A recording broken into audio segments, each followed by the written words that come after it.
Bismillahirrahmanirrahim. Alhamdulillahirabbil alamin.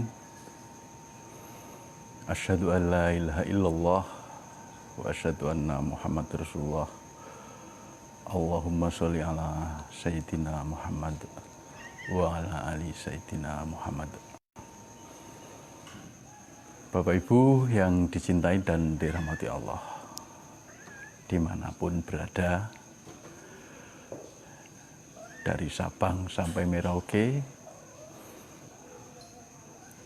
dari Malaysia, Singapura, Brunei, dan sekitarnya ya.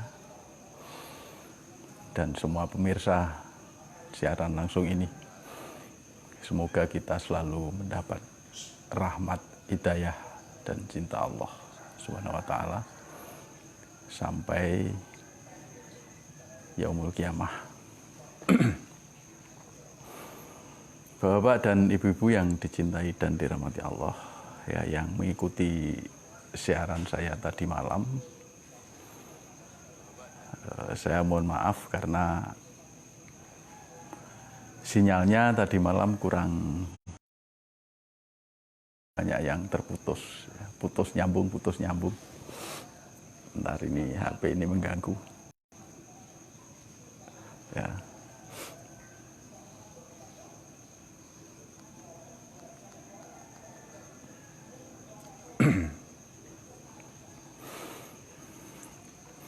Oke, untuk Bapak Ibu saya jawab salamnya secara jamak ya. Waalaikumsalam warahmatullahi wabarakatuh. Kita beberapa hari terakhir itu sudah belajar meningkatkan kesadaran Allah secara lebih tinggi lagi dalam rangka menunjang puasa kita agar puasa kita tetap khusyuk dan kita mendapatkan hidayah dari Allah berupa Lailatul Qadar. Seiring dengan peningkatan ketauhidan kita, peningkatan sadar Allah kita, maka ada beberapa konsekuensi yang harus kita taati ya, yang harus kita ikuti ya. Kita sudah berlatih untuk belajar sabar. Oh ya, ini sudah dilatih belum sabarnya ya? Sudah berlatih sabar apa belum? Atau masih dalam pemahaman ya? Semoga kita sudah mengawali berlatih sabar, kemudian berlatih sadar Allah dalam tingkat yang lebih tinggi ya. Yang tadi malam kita mulai berlatih untuk melihat di sebalik diri ya, ada yang laisa kamitslihi syai'un, yaitu Allah Subhanahu wa Ta'ala. Kalau sudah kita melatih itu, maka konsekuensinya kita harus mulai hati-hati. Karena dalam pandangan kita, itu di sebalik pandangan kita, itu ada yang laisa kamitslihi syai'un, yaitu Allah. Di sebalik ucapan kita, itu ada kekuatan Allah. Dalam pendengaran kita, itu ada kekuatan Allah. Dalam aktivitas kita, kita digerakkan oleh Allah. Nah, kalau ini sudah menyatu, maka marilah kita lebih berhati-hati dalam berucap. Ya. Jangan sampai ucapan kita itu membuat celaka orang lain maupun celaka diri sendiri. Karena apa? Karena kalau sadar Allah itu sudah menyatu dalam diri kita, maka ucapan kita ini itu sangat berbahaya kalau kita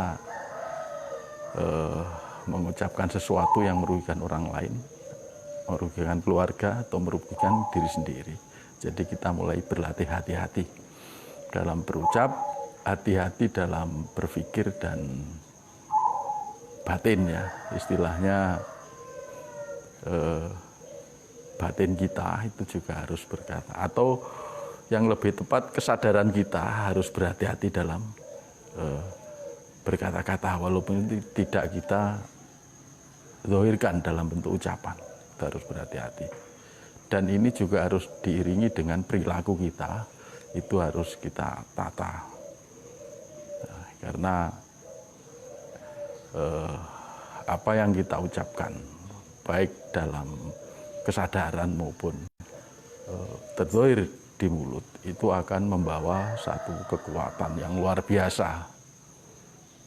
Karena itu kita harus lebih hati-hati. Ini pesan saya yang berkali-kali saya sampaikan pada teman-teman yang sudah memulai berzikir nafas, ya. Apalagi tingkat kesadarannya sudah mulai naik, ya. Itu kita juga harus berhati-hati, harus bisa puasa, ya. Puasa terhadap ucapan-ucapan yang jelek, pandangan-pandangan yang negatif, pendengaran yang negatif pula, perilaku-perilaku yang bersifat negatif, itu kita juga harus berpuasa. Ini 1 bulan kita digembleng, kita sudah memasuki pertengahan puasa. Kita sudah harus bisa menyambut datangnya Lailatul Qadar yang nanti akan dijelaskan oleh Bapak Setyo Purwanto. Di sini dalam kita beraktivitas itu kadang-kadang kita kalau masih merasakan pusing, masih merasakan bingung, masih merasakan stres, itu artinya kita harus menyadari bahwa yang bikin pusing itu apa, yang bikin bingung itu apa, yang bikin stres itu apa. Nah, itu sumbernya dari pikiran. Jadi pikiran kita yang membuat kita stres, pikiran kita yang membuat kita frustasi, pikiran kita yang membuat kita khawatir, takut, dan lain-lain. Oleh karena itu, sangat penting sekali kita bisa memanajemen pikiran. Kita bisa menghentikan pikiran, kita bisa membuat pikiran kita slow, membuat pikiran kita santai. Zikir nafas level 1 ke level 2, itu kita sudah berlatih untuk menghentikan pikiran. Karena kalau pikiran kita bekerja, maka ilham nggak masuk. Pikiran kita sepaneng, ilham nggak akan pernah masuk. Nah,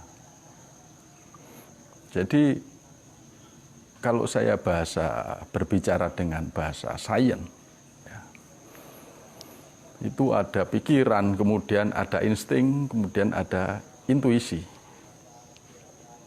Ya.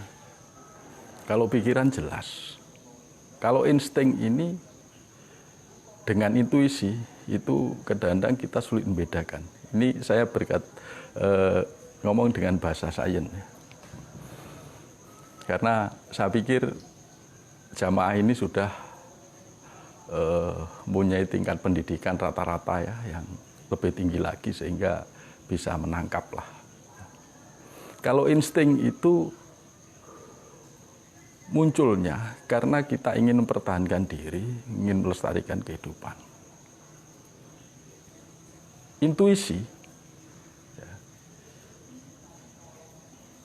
itu muncul ketika pikiran kita down, pikiran kita turunkan, maka intuisi ini bersifat munculkan ide-ide, kreativitas, kemudian pembaruan-pembaruan, itu dari intuisi. Jadi antara intuisi dan pikiran, ini ternyata kalau dari pengalaman spiritual saya, itu tidak berjalan secara linier. Ya. Dua-duanya tidak berjalan secara linier. Ya. Korelasi berbalik. Jadi ketika pikiran kita naik, maka intuisi menjadi turun. Ketika pikiran kita turun, intuisi akan naik. Nah, maka salah satu komponen jiwa itu intuisi. Ketika kita dalam problem, tahu-tahu muncul ide baru. Ide itu yang muncul dari ketika kita melakukan perenungan, menghentikan pikiran, kemudian muncul ide-ide baru.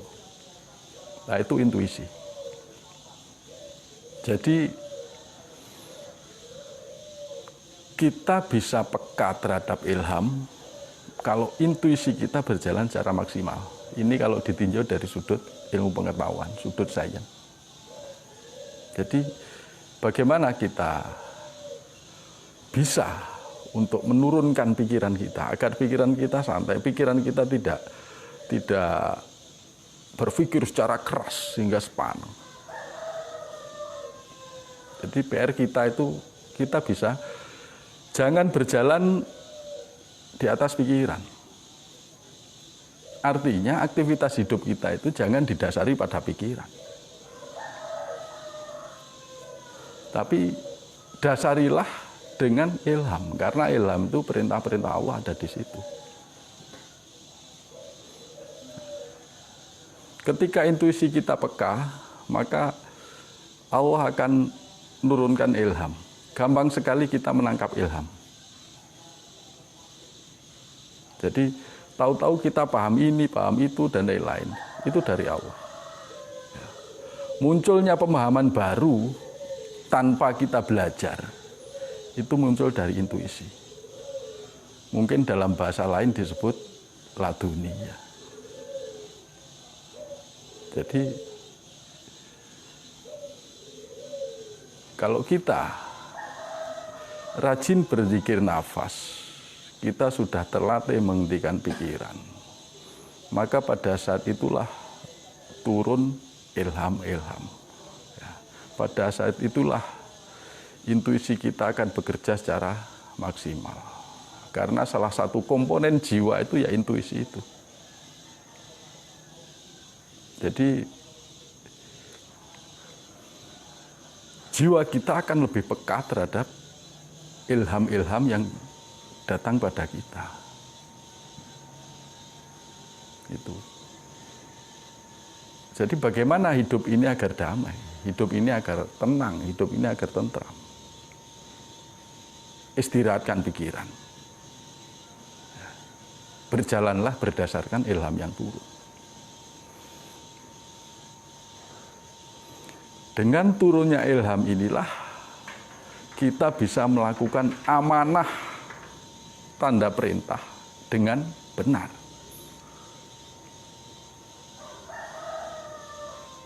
Ya, karena kalau pikiran kita bekerja terus, ini yang gampang protes itu pikiran. Kita menyelesaikan suatu masalah kalau berdasarkan pikiran. Itu pertimbangannya mesti untung rugi, pertimbangannya selalu keduniawian.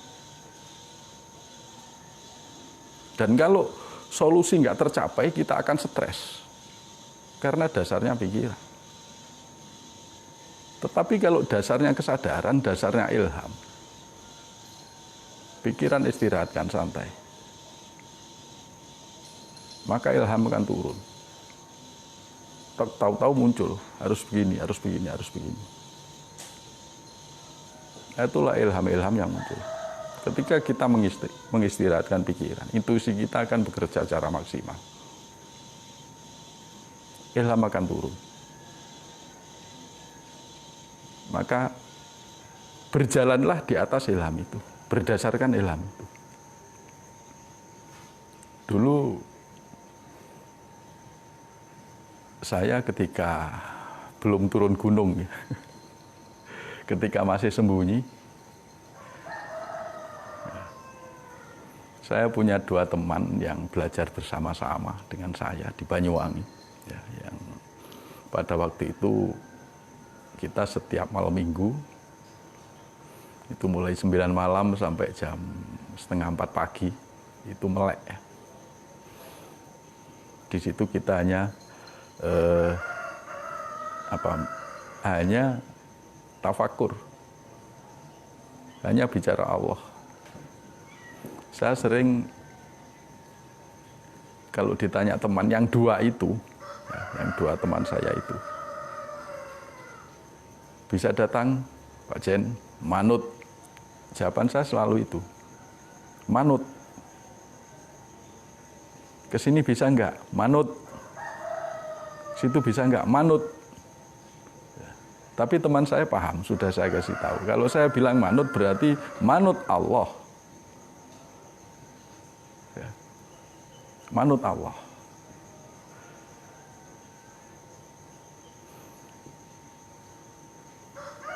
Jadi di situ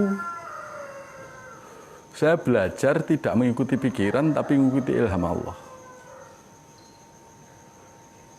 Nah, kita jangan ke sembarang orang ketika ditanya, ya manut Allah. Manut Allah di mana-mana manut Allah. Nanti jadi apa? Jadi satu problem. Tapi pada teman-teman khusus bilang saja manut gitu. Ini yang saya lakukan dulu ketika belum turun gunung. Saya selalu manut. Manut artinya saya berusaha untuk melakukan perintah-perintah Allah. Yang turun, ilham itu turun setiap saat. Ya insya Allah pada video berikutnya ya, insya Allah nanti saya bisa men-sharingkan tentang bagaimana cara menghentikan pikiran. Insya Allah itu bisa itu. Tapi kalau caranya memang sudah saya lakukan lama, cuman ilhamnya kapan disampaikan kan belum turun. Jadi saya nggak berani ngawur. Ya pada sesi ini kita hanya bahas bahwa pikiran itu sangat penting untuk diistirahatkan.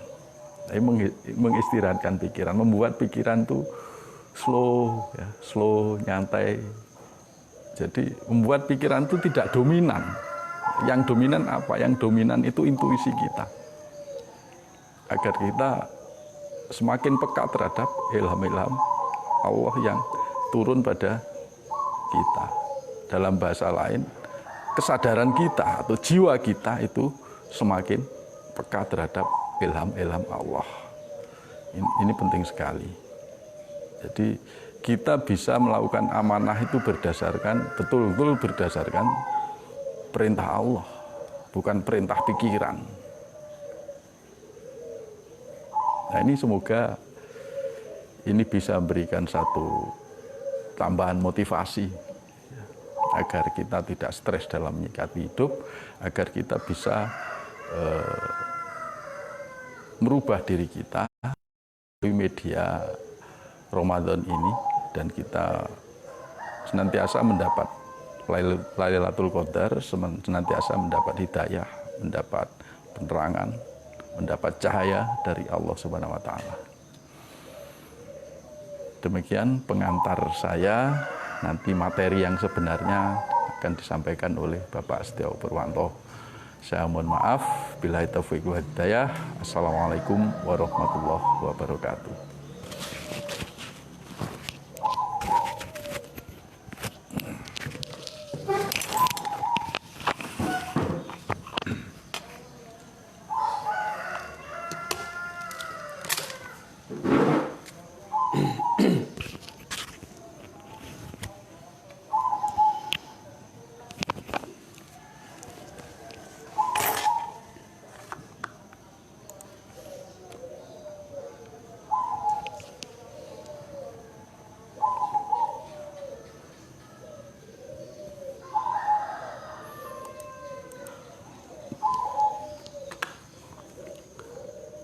Baik, bismillahirrahmanirrahim.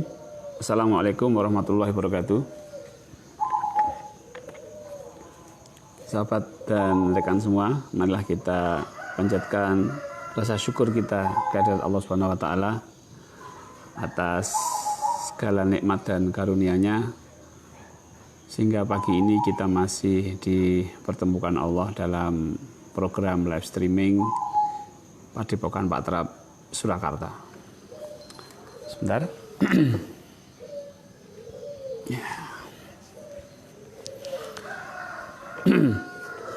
Bapak dan Ibu, tambah semangat tadi di Wejang sama Mbah Bejo. Iya. Nantikan video-video berikutnya yang dibuat Mbah Bejo ya. Target dia sampai berapa video, Mbah? Sudah 100 video. Nah, sudah 104 video. Ya sudah. Kalau pepatah mengatakan gajah mati meninggalkan gading. Sekarang lain, Pak. Orang mati meninggalkan video, Pak. Orang mati meninggalkan video. Meninggalkan jejak video di YouTube. Baik, alhamdulillah. Pada malam hari ini. Tadi malam ikut siaran langsung dari Mbah Bejo. Saya minta maaf. Saya fokus di pagi hari saja ya, karena pagi hari tiap hari kan. Energinya fokus di pagi hari ini. Ya, alhamdulillah Bapak Ibu. Sudah separuh kita berpuasa. Kita terus mempersiapkan diri kita, ya, mempersiapkan diri kita untuk menyambut Lailatul Qadar. Ya, menyambut Lailatul Qadar. Kita ini harus optimis, positive thinking, bahwa kita bisa mendapatkan Lailatul Qadar. Kadang-kadang orang itu bertentangan dengan apa yang dia lakukan dan apa yang dia pikirkan.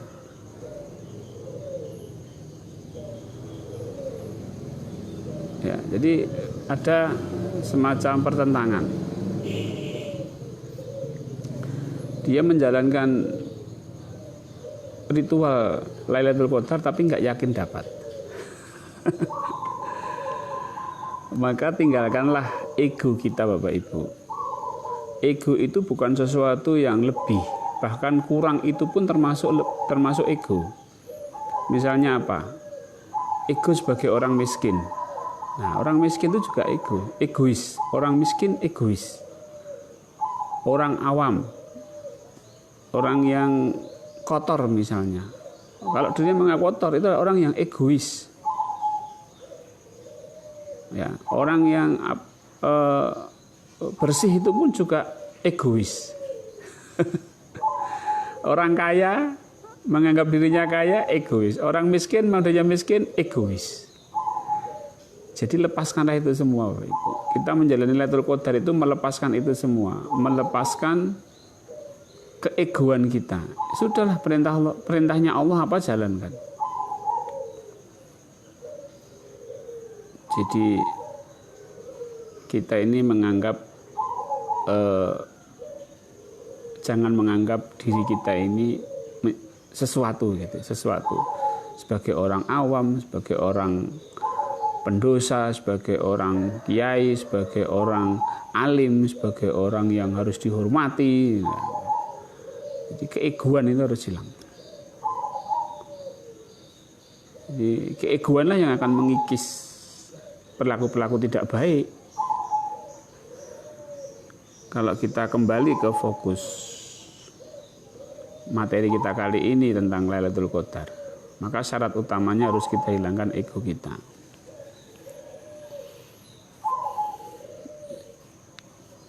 Kalau kita bukan orang pesantren, kita tidak tahu bahasa Arab, ya sudah, jangan rendah diri. Rendah diri itu termasuk egois. Jangan pesimis. Pesimis itu produk daripada egoisme. Baru dengar kali ini, Pak, orang miskin kok egois. Orang awam kok egois. Maka kalau kita menyebutkan al-fakir, itu bisa jadi egois. Kenapa nggak disebut al-fakir? Gak usah disebut kayak gitulah, namanya siapa ya sudah nama itu. Jadi identitas ciri daripada diri kita itu kita lepaskan. Baik Bapak Ibu, kemenangan kita nanti di akhir bulan Ramadan di 1 Syawal itu sebenarnya kemenangan kita mendapatkan Lailatul Qadar. Kenapa? Di awal-awal sudah saya uraikan tentang target utama kita adalah menjadi orang yang bertakwa. Orang yang bertakwa itu syaratnya adalah orang yang kembali kepada fitri. Nah, orang takwa itu apa sih? Orang takwa itu adalah orang yang menjalankan perintah Allah, orang yang menjalankan amanah-amanah Allah. Amanah-amanah Allah ini kan kita urusan dengan Allah. Nah, urusan dengan Allah ini akan kita mintakan kepada Allah, akan kita proposal kita ajukan kepada Allah, sehingga Allah menurunkan 2 hal, pertolongan dan petunjuk. Petunjuk itu ada di ruh dan pertolongan itu ada di malaikat. Tanazzalul malaikatu warruh. Kalau kita mendapatkan pertolongan Allah dan petunjuk dari Allah melalui malam Lailatul Qadar, maka kita akan meraih kemenangan. Kemenangan apa? Kemenangan menjadi orang bertakwa. Apa? Hasilnya itu apa? Amanah kita akan selesai. Amanah kita itu ketemu solusinya. Karena ada orang yang punya amanah itu solusinya gak ketemu-ketemu kan gitu. Kayak stres. Jadi Ramadan ini sebenarnya menyelesaikan amanah, menyelesaikan masalah. Kita buat Ramadan ini menjadi ajang untuk meraih meraih suatu kemenangan. Kemenangan itu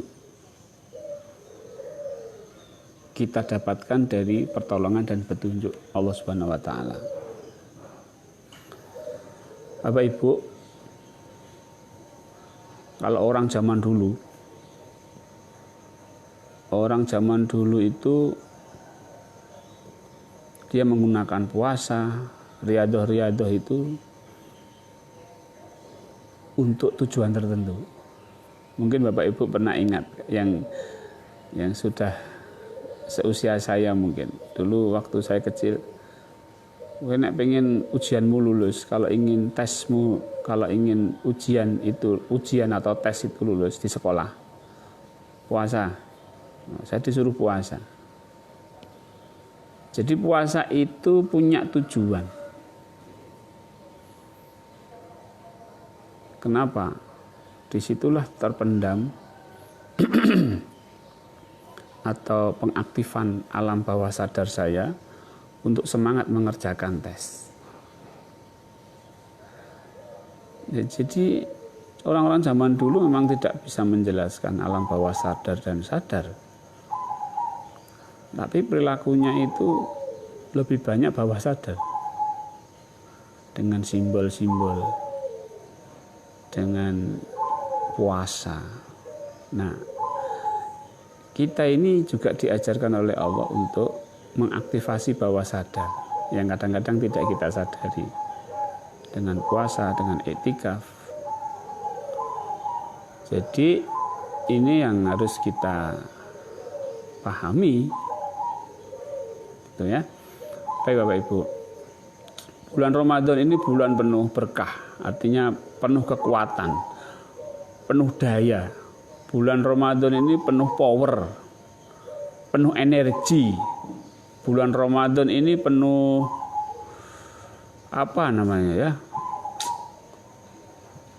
ibaratnya energinya itu. Nah, kita harus tahu bagaimana mengakses, ya. Kita harus tahu bagaimana mengakses energi Ramadan, keberkahan bulan Ramadan lah kalau bahasanya. Agar bahasanya agak keren ya, energi Ramadan. Ini bagaimana kita bisa mengakses. Aksesnya caranya tidak lain dengan iktikaf.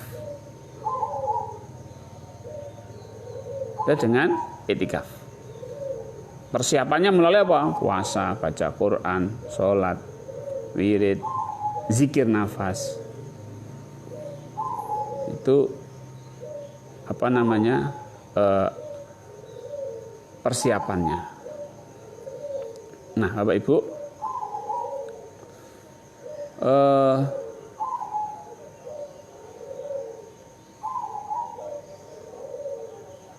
mengaksesnya itu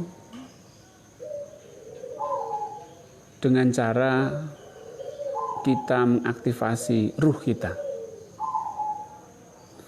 Karena yang dituduhkan juga ruh. Bagaimana mengaktifasi ruh? Matikan jasad. Makanya diam, namanya iktikaf itu diam. Matikan jasad. Kemudian jiwanya apa? Biarkan menjadi jiwa yang tenang, mutmainnah. Jadi semuanya dikembalikan pada kefitrahan masing-masing. Jasad dikembalikan kepada kefitrahan tanah, diam. Jiwa dikembalikan kepada kefitrahannya, tenang, mutmainnah. Dan ruh dikembalikan kepada fitrahnya, kembali kepada Allah. Nah, kalau posisinya bisa seperti itu, kita akan mendapatkan Lailatul Qadar. Ingat, meskipun kita mengajukan proposal, kita hanya berhak mengajukan proposal. Tidak perlu kita mencari petunjuknya apa, pertolongannya apa, malaikatnya mana, ruhnya mana. Tidak perlu mencari tanazzalul malaikatu warruhu fiha. Tidak perlu mencari ruhnya mana, malaikatnya mana, Lailatul Qadarnya mana, tidak perlu dicari. Quran sudah mengindikasikan bahwa malam Lailatul Qadar itu tidak ditentukan tanggalnya. Jadi jangan dicari. Kita ini kayak Google aja, searching terus. Wong sudah tidak ditentukan tanggalnya, ya sudah. Masih di searching, masih dianalisa, masih diperkirakan. Itu apa?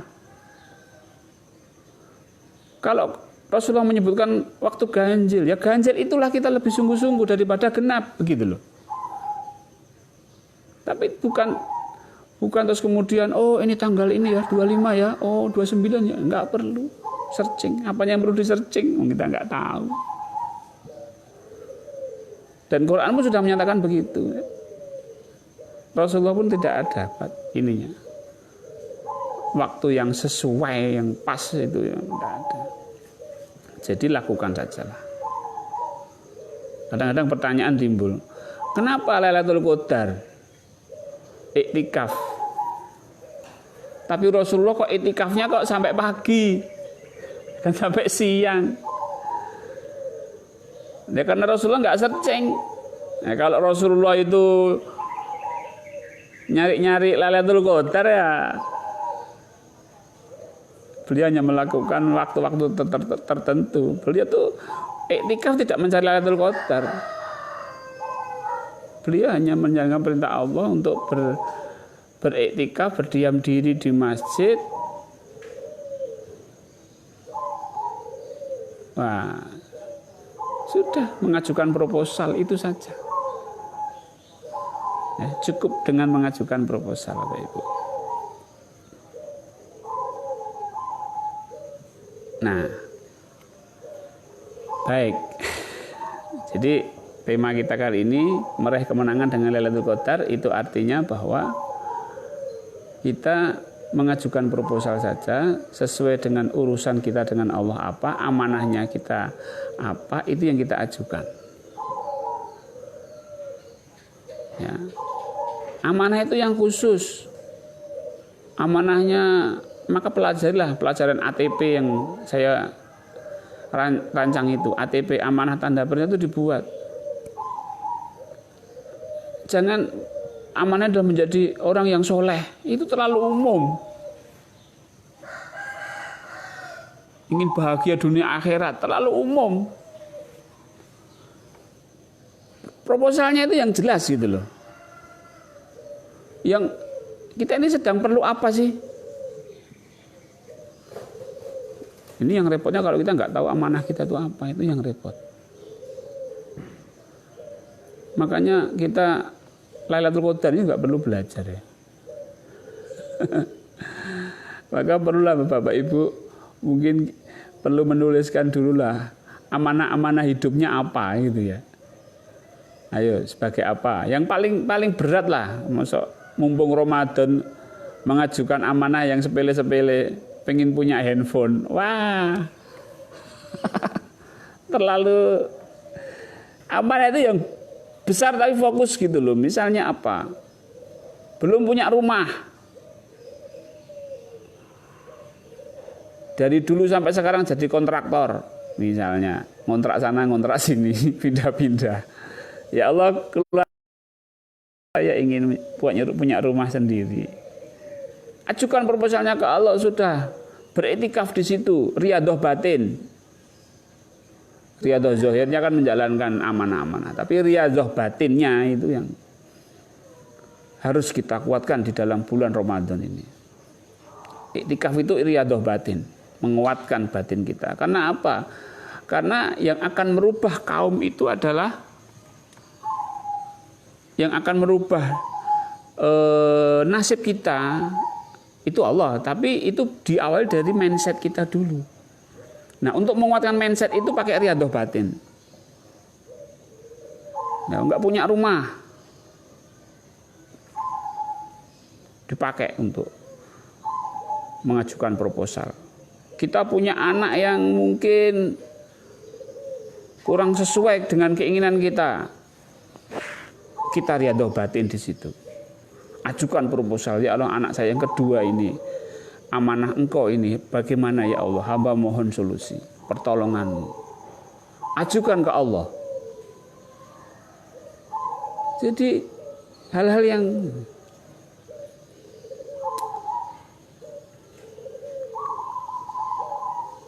yang belum punya jodoh, belum punya pasangan hidup, kalau masih ingin punya pasangan, nah, gunakan, ajukan proposal ke Allah. Yang sudah menikah bertahun-tahun, belum punya anak, gunakan iktikaf ini untuk riyadhah batin, gitu loh. Jadi amanah-amanah yang besar-besar ini yang harus kita punya, misalnya Bapak Ibu punya pondok pesantren, Bapak Ibu punya tempat pendidikan, Bapak Ibu punya perusahaan, Bapak Ibu punya karyawan, Bapak Ibu punya anak yatim. Gunakan itu untuk ajukan proposal ke Allah, bagaimana agar orang-orang yang di bawah saya ini bisa sejahtera, kecukupan. Perusahaan saya bisa mencukupi kebutuhan karyawan semua. Itu diajukan proposalnya ke Allah. Nah, disitulah ketika nanti kita mendapatkan malaikat dan ruh, pertolongan dan pencerahan, maka kita akan mendapatkan kemenangan. Makanya kita tentukan dulu beberapa seminggu yang lalu mungkin. Tentukan amanah itu sejak sekarang. Sehingga jelas, kita mau ibadah itu jelas, mau iktikaf itu jelas.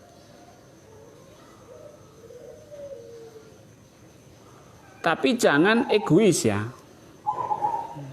Untuk kepentingan hawa nafsu jangan, nggak bisa, nggak nyambung. Sudah punya rumah, pengen punya rumah lagi. Ditanya amanahnya apa, nggak ada. Ya, itu namanya nafsu. Sudah punya mobil, pengen punya nambah mobil lagi, ingin jabatan, itu nggak nyambung dengan iktikaf. Iktikaf itu dari Allah. Ini saya kasih tugas ya kamu, sudah diberi Allah dulu gitu loh. Kecuali misalnya begini, ini sudah saya kasih kamu mobil, ya kan? Nah, cuma mobil ini mungkin biaya perawatan, biaya bensin tinggi, dan kita uangnya pas-pasan. Ya Allah, ini amanah Engkau yang berupa mobil ini, misalnya ini kalau mobil amanah ini, saya mohon rezeki untuk memenuhi kebutuhan mobil ini. Nah, itu nyambung berarti. Jadi amanah itu sesuatu yang sudah diberikan oleh Allah kepada kita. Bapak Ibu, itu tentang apa namanya?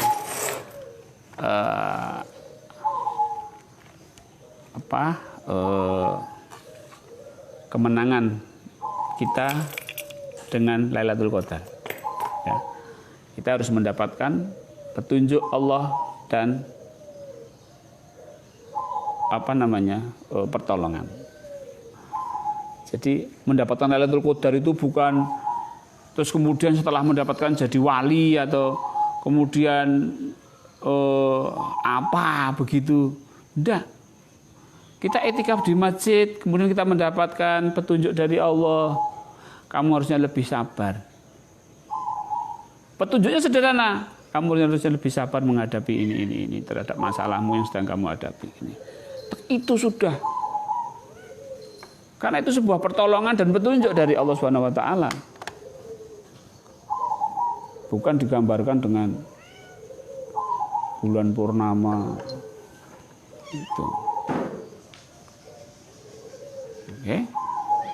Baik. Sekarang kita masuk ke sesi tanya jawab. Baik. Saya lari ke atas dulu. Wah, sudah banyak ya Bapak Ibu. Terima kasih responnya. Bergabungnya Bapak Ibu di sini, bisa saling silaturahmi. Ya. Saya hanya sebagai fasilitator saja. Kang Darman, Assalamualaikum. Waalaikumsalam.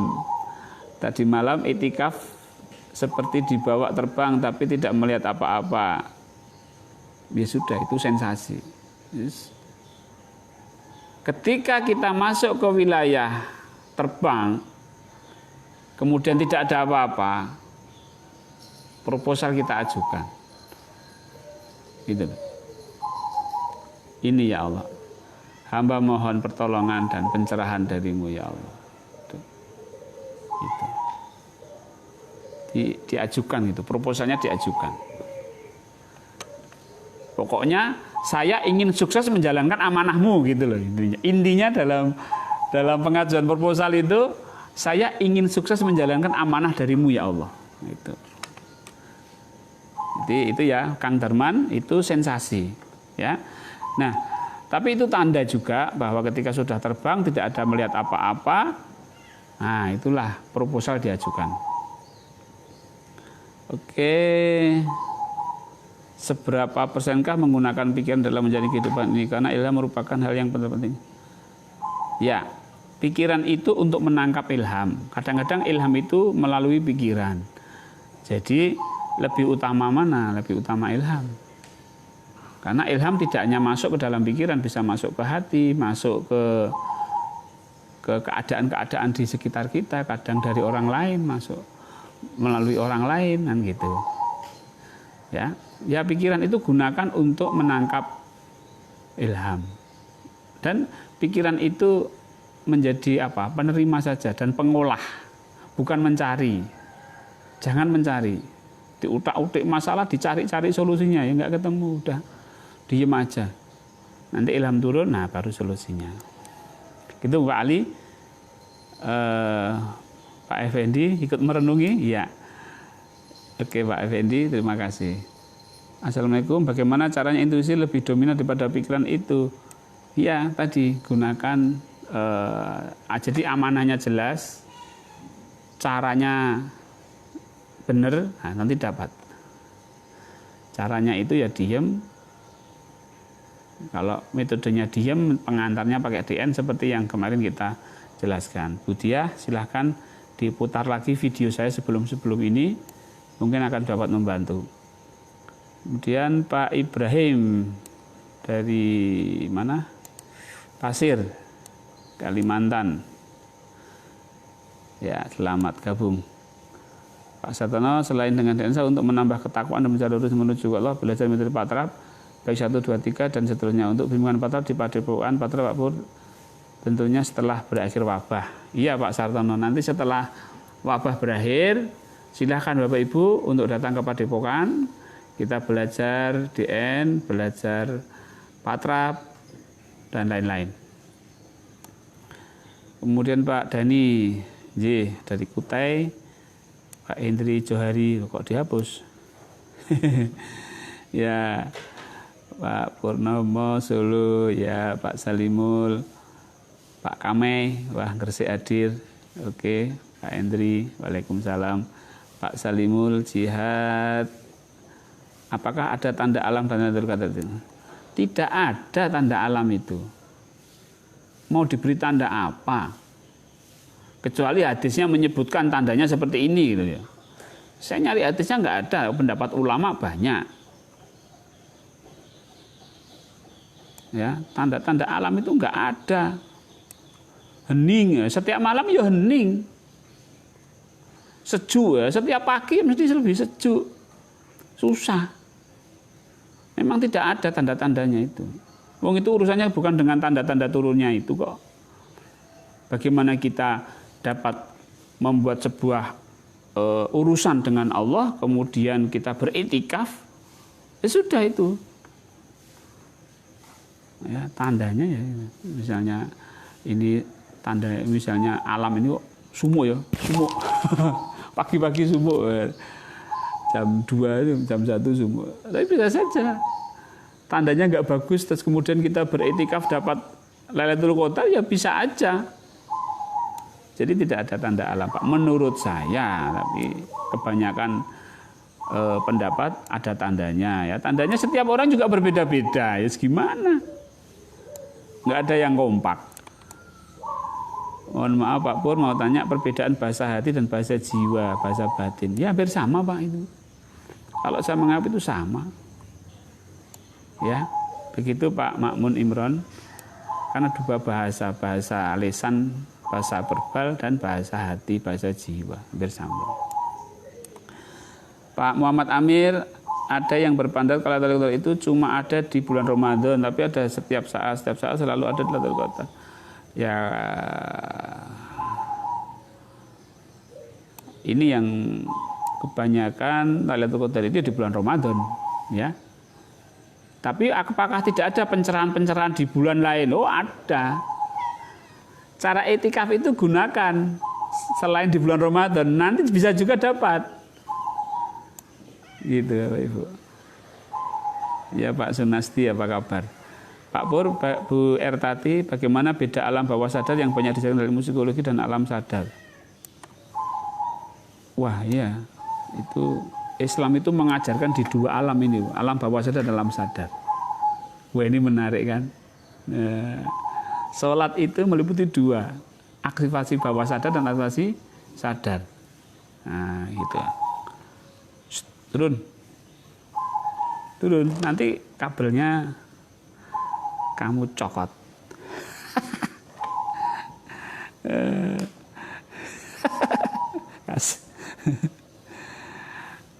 Ada beberapa golongan hanya ada satu yang bisa menerima petunjukku dengan bijaksana. Alhamdulillah kita bisa mengikuti ngaji seperti ini. Sayang masih banyak yang tertutup. Amin. Pak Ibrahim, aduh mana tadi? Nah, ini Pak Ibrahim. Pak Pur, saat pengantar DN posisi timbuh, tapi saat etikaf posisi duduk, apakah tetap duduk yang sama? Ya boleh duduk yang sama Pak. Karena pengantar ya, kalau bisa sama. Gimana cara nyari riyadhah batin? Itu dengan etikaf, dengan puasa, gitu ya. Kemudian Pak Heri, assalamualaikum. Ketika di suatu tempat ada ketidakberesan dan ketika kita ingin merubahnya, kita harus menduduki suatu kedudukan tertentu. Apakah ini juga termasuk amanah? Oh iya, amanah. Amanah Pak. Allah memerintahkan kepada Pak Heri untuk berada di kedudukan itu. Okay. Nah, itu. Lain kalau pilkada Allah tidak memberi amanah, dia mengajukan sebagai calon bupati. Oh, nggak ada amanahnya, nyalon-nyalon. Nah, itu nggak benar kayak gitu. Kecuali kalau memang tanda-tandanya itu ada, oh berarti saya diberi amanah untuk menjadi bupati. Calon. Kalau nggak ada amanahnya, nyalon. Ngabis-ngabisin uang. Oke. Alhamdulillah matur suwun jadi sami-sami. Pak Bu Yani, Pak Pur, itikaf itu dimulai jam berapa ya? Yang penting malam, Bu. Ya malam. Pak Rasulullah itu enggak tergantung jam, sampai pagi sampai subuh. Sampai pagi sampai siang. Ya yang manalah yang nyaman ya, Bu ya. Enggak ada penentuan jamnya, itu enggak ada. Pak Pur, hentikan pikiran yang muncul terus. Maksudnya bagaimana menghentikan? Enggak perlu dihentikan, Pak, pikiran itu, Pak. Biarkan dia mengalir terus. Yang penting kita sadar Allah. Yang penting kita berserah kepada Allah. Pikiran biarin. Pikiran untuk tugasnya mikir. Ya kan? Jadi kalau kita kekang dia, semakin kuat. Kita ingin melupakan sesuatu, justru itu semakin ingat. Jadi pikiran itu biarkan aja. Dia sudah anak kecil lah. Semakin dilarang semakin marah, semakin ini. Tapi kalau dibiarkan malah diem, gitu ya. Waktu itikaf yang paling pas ya, yang mana ibu suka lah. Yang mana Pak Yulisab ya, Pak Anwar. Yang mana yang paling Bapak nyaman? Misalnya pagi hari lah yang paling ini ya. Pagi pukul 2, pukul 1 gitu ya. Pak Ibrahim, Pak Pur, setelah DN duduk timbul dan itikaf apakah boleh duduk berubah bersila? Oh boleh. Jadi mau duduk itu boleh. Tapi sebaiknya setelah tek itu timbuh terus. Ya memang kesemutan dan sakit, Pak. Ya. Tapi kalau bersila terus. Atau ya diganti ya enggak apa-apa, yang penting kesadaran kita tetap fokus kepada Allah. Baik, Ibu Poniem derek ngaos nggih, sami-sami Bu. Sami-sami belajar. Nah, Bapak Ibu, alhamdulillah pertanyaan sudah sebagian besar terjawab, meskipun ada yang belum. Di Facebook nggak ada pertanyaan ya. Oke. Ngeceknya Facebook ini susah ini. Kolom komentarnya kecil sekali. Oke ya. Terima kasih Bapak Ibu yang sudah bergabung di Facebook dan di YouTube saya. Alhamdulillah. Setiap pagi insya Allah kita ngobrol santai. Ada tema yang khusus kita sampaikan, tapi itu sekedar stimulan saja agar diskusi kita, tanya jawab kita tentang seputar Ramadan, sadar Allah dan amanah tanda perintah 3T itu lebih lebih paham lagi ya. Baik. Ini ada pertanyaan satu lagi, Pak Pur, kenapa kalau sholat kok sulit sekali untuk khusyuk? Pak Wahyudi, khusyuk itu ada dua, menurut Al-Baqarah 46. Yang pertama sadar Allah, yang kedua pasrah. Kalau sudah sadar Allah pun pasrah, gunakan untuk takbir sampai salam. Insya Allah khusyuk. Pikirannya kemana-mana. Oh, enggak urusan pikiran. Al-Quran tidak menyebutkan kalau kamu kusuk pikiranmu tidak kemana-mana. Enggak menyebutkan begitu. Jadi pikiran kemana-mana atau pikiran enggak kemana-mana itu bukan ukuran khusyuk. Beda dengan meditasi. Kalau meditasi ya pikiran kemana-mana ya kamu tidak fokus. Nah, itu kalau meditasi. Tapi kalau sholat, sadar enggak? Sadar Allah enggak ketika sholat? Pasrah enggak ketika sholat? Kalau dua hal ini dilakukan, khusyuk itu menurut Al-Baqarah 46. Silahkan nanti dibuka. Al-Baqarah 46. Baik Bapak Ibu. Ya.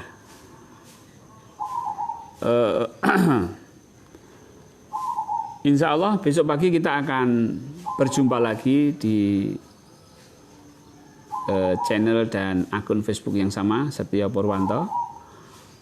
Ya, harapan saya mudah-mudahan ini bisa lebih memperjelas, ya, bisa lebih memotivasi. Oh, ini ada pertanyaan apa ini? Masih ada waktu 5 menit lagi. Kalau masih ada pertanyaan. Apakah ada tandanya orang mendapat Lailatul Qadar?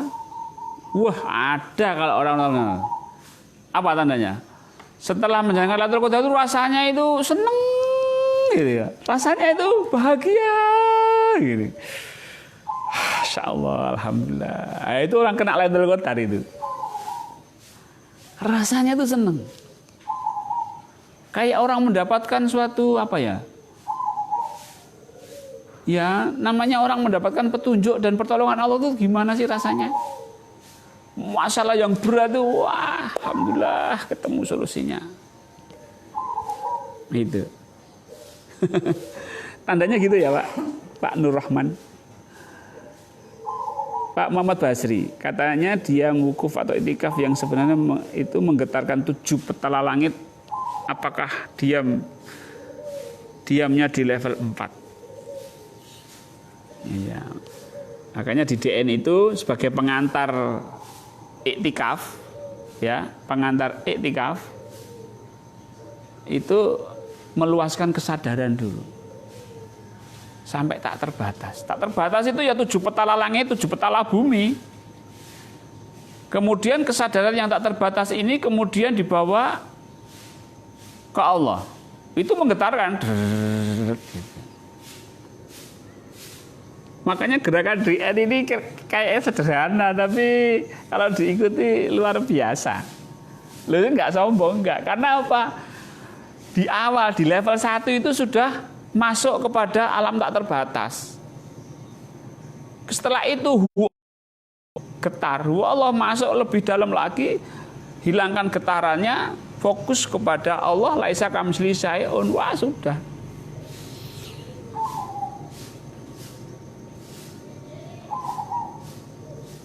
Maka dunia ini akan terjadi keseimbangan. Ketika sebagian ada orang yang menyebut nama Allah, maka kiamat itu ditunda sama Allah. Itu artinya apa? Bahwa orang-orang yang berzikir sampai mencapai keadaan kesadaran seperti ini, itu akan membuat alam ini seimbang. Loh, seimbang itu cara Allah agar tidak cepat kiamat.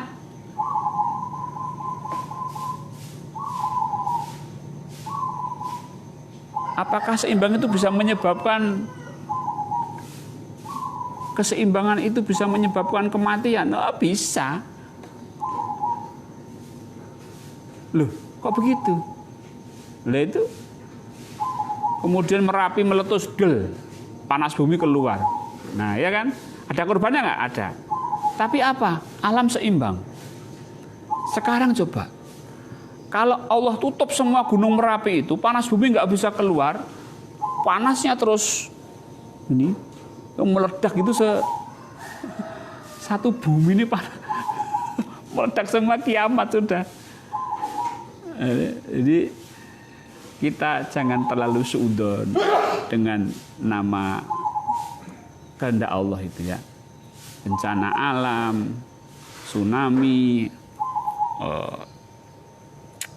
gempa bumi, gunung meletus, corona. Allah menurunkan virus ini apa? Kalau saya, ini keseimbangan. Keseimbangan. Di beberapa berita ternyata ozon mulai tertutup. Jadi apa? Keseimbangan alam. Ya kalau kebanyakan orang ya dunianya nggak enak ya dah. Dimatikan berapa sekarang mati? Jumlah mati berapa Pak Zen? Corona itu. Amerika aja 70-an ribu, mungkin sekarang udah lebih. Ya, itulah. cara-cara Allah untuk menyeimbangkan alam. Baik Bapak Ibu, demikian. Yang penting kita zikir terus ya Bapak Ibu. Kita nggak tahu kehendak Allah. Apakah kita nanti bagian dari keseimbangan itu? Ya enggak apa-apa, ikhlas-ikhlas saja. Hidup di dunia juga yang buat Allah. Ya kan? Oke. Bolehkah makan lebih dari satu? Boleh Pak, tapi jangan kebanyakan, nanti bingung sendiri. Ini petunjuknya yang mana? Gitu kan? Baik Bapak Ibu, demikian. Mohon maaf jika banyak kesalahan, banyak kekurangan. Kalau ada yang kata-kata saya yang tidak benar, jangan dipotong kemudian diekspos. Ya, alhamdulillah sudah 1 jam. Ya, Wan Nurian pasrah aja lah. Betul. Mudah-mudahan kita dipertemukan lagi besok pagi. Demikian, salam dari Padepokan Patrap, saya dan Mbah Bejo. Assalamualaikum warahmatullahi wabarakatuh.